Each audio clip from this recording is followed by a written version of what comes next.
வணக்கம். நம்ம இன்னைக்கு என்ன பார்க்க போறோம்னா, VLOOKUP ஃபார்முலா.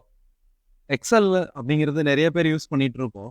ஆனா, நம்ம நெறைய யூஸ் பண்ணும்போது, நம்ம நெறையா காப்பி, பேஸ்ட் ஒவ்வொரு இடத்துக்கும் ஜஸ்ட் இதே இந்த எப்படி சொல்றதுன்னா, இந்த ஒரு டேட்டா இந்த டேட்டாவ வச்சுட்டு இருக்கோம். இந்த டேட்டா இருக்கு. இதுக்கு தேவையான இந்த பொருள், இந்த டிஸ்கிரிப்ஷன வந்துட்டு நம்ம இங்க காப்பி பண்ணி பேஸ்ட் பண்ணணும்னு நெனைக்கிறோம். இந்த இந்த பர்ட்டிகுலர் மெட்டீரியலுக்கு இந்த ஐட்டம் கோடுக்கு எகென்ஸ்டா. இந்த ஒரு பர்ட்டிகுலர் நம்பருக்கு எகென்ஸ்டா இருக்கிற இந்த நம்பர இந்த மெட்டீரியல் நம்பர இங்க பேஸ்ட் பண்ணணும்னு நெனைக்கிறோம். அதாவது இந்த ஒரு ரெஃபரன்ஸ் டேட்டாவுக்குரிய டேட்டா இந்த இடத்துல இருக்கு. இந்த டேட்டாவ நம்ம இங்க வந்துட்டு காப்பி பண்ணி பேஸ்ட் பண்றோம். ஸோ இத வந்துட்டு நீங்க இப்ப இந்த இடத்துல வந்து இந்த ஒரு நம்பர மாத்துறீங்கன்னு வைங்களேன், நம்ம இங்க மாறாது. நம்ம ஒவ்வொரு டைமும் நம்ம என்ன பண்ணணும், தனித்தனியா எடுத்துட்டு இருக்கணும். இது வந்துட்டு இந்த இந்த ஷீட்லயே இருக்கங்காட்டி நம்ம பார்த்து பண்றோம். இப்ப 2, 3 ஷீட் தள்ளி இருக்கு. அந்த இடத்துல இந்த டேட்டா வந்துட்டு அந்த இடத்துக்கு கொண்டு போகணும் அப்டின்னா, நமக்கு வந்துட்டு ரொம்ப சிரமமா போயிரும். அதனால தான் நம்ம வந்துட்டு எக்ஸெல்ல ஃபார்முலாஸ்ல போனோம்னா கொஞ்சம் கன்வீனியன்ட்டா இருக்கும். நம்ம இத வந்துட்டு ஈஸியா டேட்டாவ எடுத்துட்டு வர முடியும். ஸோ அதுக்கு லுக்கப் ஃபார்முலாஸ் நம்ம யூஸ் பண்ணலாம். அதாவது VLOOKUP ஃபார்முலாஸ் ஜெனரலா. VLOOKUPஓட ஃபங்ஷன் எப்படி அப்டின்னா, இந்த இடத்துல இந்த டேட்டா ரெஃபரன்ஸ் வச்சு இந்த வெர்டிகல் காலம்ஸ் இருக்குங்கல்ல, இந்த டேட்டாவ வந்துட்டு எந்த இடத்துல இருந்தாலும் அது இங்க கொண்டு வந்து தர்றதுக்கு தான் இந்த VLOOKUP ஃபார்முலா. இப்ப எப்படி ஃபார்முலா எழுதலாம்னா, இத ஃபார்முலா மேல டபுள் கிளிக் பண்ணீங்கன்னா இந்த மாரி வந்துரும். இந்த எஃபெக்ட்ஸ்ன்ற மேல கிளிக் பண்ணீங்கன்னா இந்த பாப்அப் விண்டோ வரும். இந்த பாப்அப் விண்டோ மேல டபுள் கிளிக் அடிச்சீங்கன்னா இந்த மாரி ஃபார்முலா வந்துரும். ஃபார்முலாவ நீங்க அந்த இடத்துல சர்ச் பண்ணிக்கலாம். அதுல நெறைய ஃபார்முலாஸ் இருக்கும். நம்ம இப்ப இந்த VLOOKUP ஃபார்முலா தான் மோஸ்ட்லி நெறைய பேர் யூஸ் பண்ணக்கூடிய ஃபார்முலாவா இருக்கும். அதுதான் நெறைய தேவையும் கூட. அத வச்சு தான் நம்ம ஒரு டேட்டா இன்டர்பிரேட் பண்றோம்னா நமக்கு யூஸ்ஃபுல்லா இருக்கும். இப்ப நமக்கு இந்த இந்த டயலாக் பாக்ஸ் ஓப்பன் ஆயிருச்சு. இந்த ஒரு விண்டோ ஓப்பன் ஆயிருச்சு. இப்ப நம்ம இதுல எப்படி ஃபார்முலா போடலாம் அப்படிங்கிறத நம்ம பார்க்கலாம் அடுத்தது. இப்ப இந்த லுக்கப் வேல்யூனா எந்த வேல்யூ ரெஃபரன்ஸ் வச்சுட்டு உங்களுக்கு இந்த இடத்துல டேட்டா வரணும். அதாவது G7ல ஒரு டேட்டா வச்சிருக்கோம். அதுக்கு எகெயின்ஸ்டா H7ல ஒரு டேட்டா நமக்கு வேணும். அது எத பேஸ் பண்ணினா இந்த இடத்துல இருக்கிற டேட்டாஸ் பேஸ் பண்ணி இந்த இடத்துல வரணும் அப்படின்னு நினைக்கிறது தான் நம்ம இந்த இடத்துல சொல்றோம்.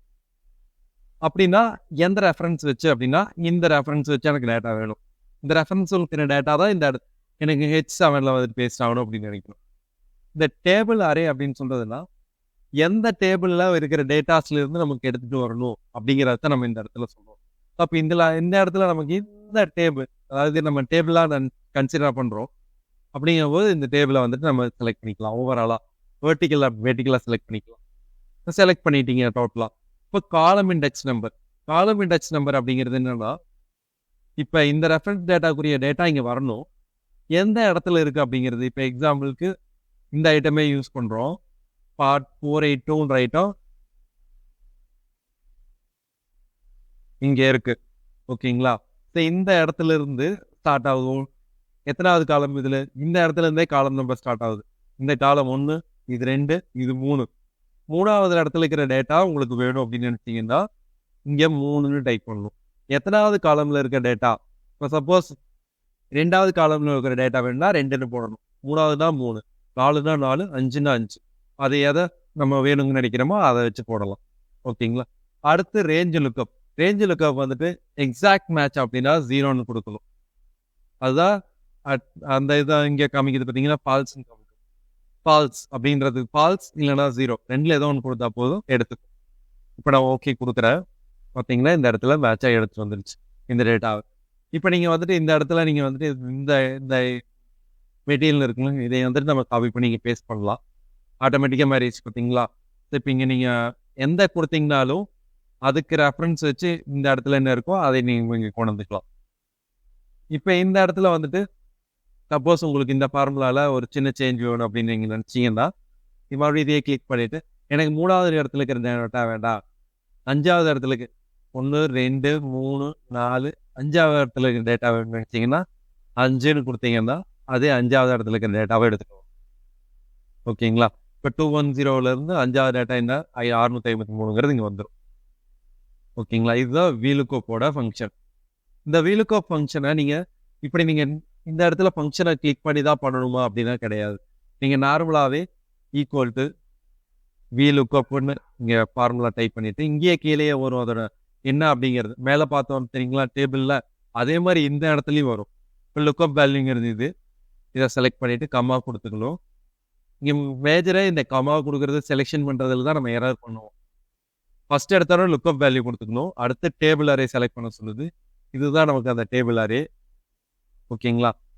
கம்மா இந்த டேபிள் அரே செலக்ட் பண்ணது அப்புறம் காலம் இண்டெக்ஸ் நம்பர். அதே மாதிரி காலம் இண்டெக்ஸ் நம்பர் 3 கொடுக்கலாம். இப்போ 2வது இடத்துல இருக்கிற டேட்டா வேணும் அப்படி 2வது இடத்துல கொடுத்துட்டு இதுலேயே கேட்குது பார்த்தீங்களா, ஃபால்ஸா ட்ரூவான்றது. இப்போ ஃபால்ஸ் எக்ஸாக்ட் மேட்ச் அப்படின்னா ஃபால்ஸ் கொடுத்துட்டீங்கன்னா என்ட்ரு அடிச்சிட்டிங்கன்னா இந்த மாதிரி வந்துடும். ஓகேங்களா? ஸோ இது இப்படியும் பண்ணிக்கலாம். இதில் நம்ம இப்போ இந்த ஏஇங்கிறத நம்ம செலக்ட் பண்ணியிருக்கோம் இல்லைங்களா? இந்த இடத்த வந்துட்டு நம்ம இன்னும் ஒரு விஷயம் பண்ணலாம். இப்போ நம்ம ரொம்ப 2-3 ஷீட் தள்ளி இருக்கோம் அப்படின்னா உங்களுக்கு அந்த இடத்துல இருக்கிறது ரொம்ப இங்கே வந்து செலக்ட் பண்ணி இப்போ நம்ம வந்துட்டு ஒவ்வொரு டைம் என்ன பண்ணோம், இந்த இடத்த போய் செலக்ட் பண்ணி கொண்டு வந்து போட்டோம். அது நமக்கு ரொம்ப டிஃபிகல்ட்டாக இருக்குது அப்படின்னு நீங்கள் ஃபீல் பண்ணீங்கன்னா இதை செலக்ட் பண்ணி ஃபார்முலாஸில் போயிட்டு டிஃபைன் நேம் அப்படின்னு கொடுத்துட்டீங்கன்னு வைங்களேன்.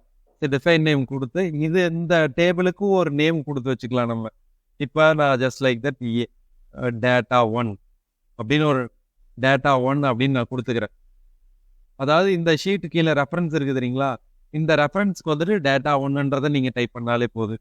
ஓகே இப்போ நான் கொடுத்துட்டேன்.